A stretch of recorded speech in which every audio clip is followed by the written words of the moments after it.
नमस्कार दोस्तों, राधे राधे। दोस्तों, आपका अपना YouTube चैनल धर्म रस में आपका स्वागत है।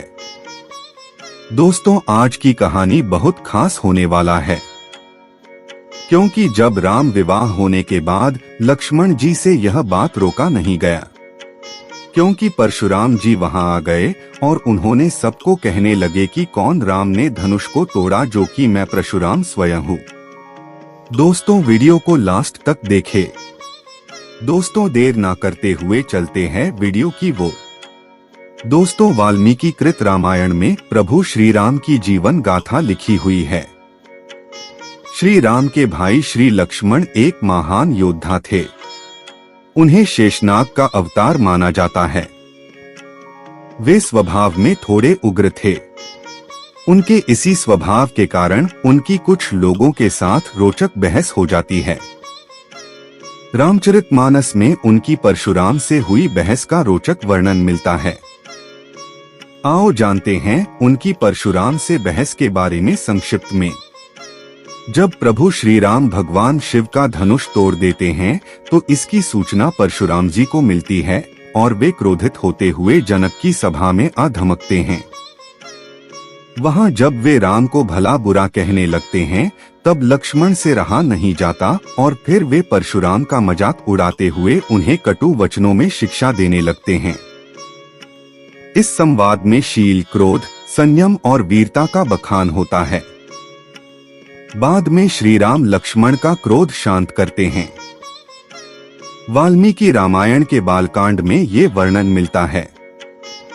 खलबली देखकर जनकपुरी की स्त्रियां व्याकुल हो गईं और सब मिलकर राजाओं को गालियां देने लगीं।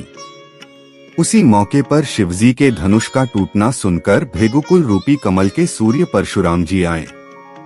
परशुराम जी का भयानक वेश देखकर सब राजा भय से व्याकुल हो उठ खड़े हुए और पिता सहित अपना नाम कह कहकर सब दंडवत प्रणाम करने लगे। जिस कारण सब राजा आए थे, राजा जनक ने वे सब समाचार कह सुनाए। जनक के वचन सुनकर परशुराम जी ने फिरकर दूसरी ओर देखा तो धनुष के टुकड़े पृथ्वी पर पड़े हुए दिखाई दिए। अत्यंत क्रोध में भरकर वे कठोर वचन बोले, रे मूर्ख जनक, बता धनुष किसने तोड़ा? उसे शीघ्र दिखा, नहीं तो अरे मूढ़, आज मैं जहाँ तक तेरा राज्य है वहाँ तक की पृथ्वी उलाट दूंगा। तब श्री रामचंद्र जी सब लोगों को भयभीत देखकर और सीता जी को डरी हुई जानकर बोले, उनके हृदय में न कुछ हर्ष था न विषाद। हे नाथ, शिवजी के धनुष को तोड़ने वाला आपका कोई एक दास ही होगा। क्या आज्ञा है, मुझसे क्यों नहीं कहते? यह सुनकर क्रोधी मुनि रिसाकर बोले, सेवक वह है जो सेवा का काम करे। शत्रु का काम करके तो लड़ाई ही करनी चाहिए। हे राम, सुनो, जिसने शिवजी के धनुष को तोड़ा है वह सहस्रबाहु के समान मेरा शत्रु है। वह इस समाज को छोड़कर अलग हो जाए, नहीं तो सभी राजा मारे जाएंगे। शरीर से गोरा पर हृदय का बड़ा काला है। यह विषमुख है, दूधमुहा नहीं। स्वभाव ही टेढ़ा है तो तेरा अनुसरण नहीं करता, तेरे जैसा शीलवान नहीं है। यह नीच मुझे काल के समान नहीं देखता। लक्ष्मण जी ने हंसकर कहा, हे मुनि, सुनिए, क्रोध पाप का मूल है, जिसके वश में होकर मनुष्य अनुचित कर्म कर बैठते हैं और विश्वभर के प्रतिकूल चलते सबका अहित करते हैं। हे मुनिराज, मैं आपका दास हूँ। अब क्रोध त्याग कर दया कीजिए। टूटा हुआ धनुष क्रोध करने से जुड़ नहीं जाएगा। खड़े खड़े पैर दुखने लगे होंगे, बैठ जाइए। यदि धनुष अत्यंत ही प्रिय हो तो कोई उपाय किया जाए और किसी बड़े गुणी कारीगर को बुलाकर जुड़वा दिया जाए। लक्ष्मण जी के बोलने से जनक जी डर जाते हैं और कहते हैं, बस चुप रहिए, अनुचित बोलना अच्छा नहीं। तब श्री रामचंद्र जी पर एहसान जनाकर परशुराम जी बोले, तेरा छोटा भाई समझकर मैं इसे बचा रहा हूँ। यह मन का मैला और शरीर का कैसा सुंदर है, जैसे विष के रस से भरा हुआ सोने का घड़ा।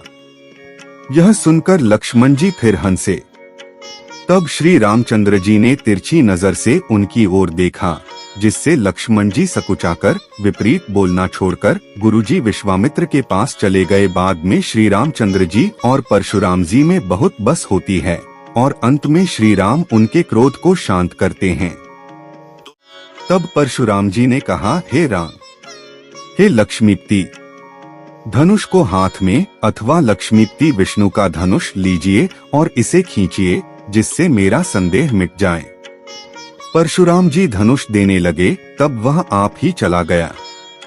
तब परशुराम जी के मन में बड़ा आश्चर्य हुआ।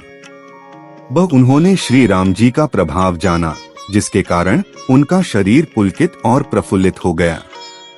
वे हाथ जोड़कर वचन बोले, प्रेम उनके हृदय में समाता न था। तब परशुराम प्रभु श्री राम के गुणगान करने लगे हैं।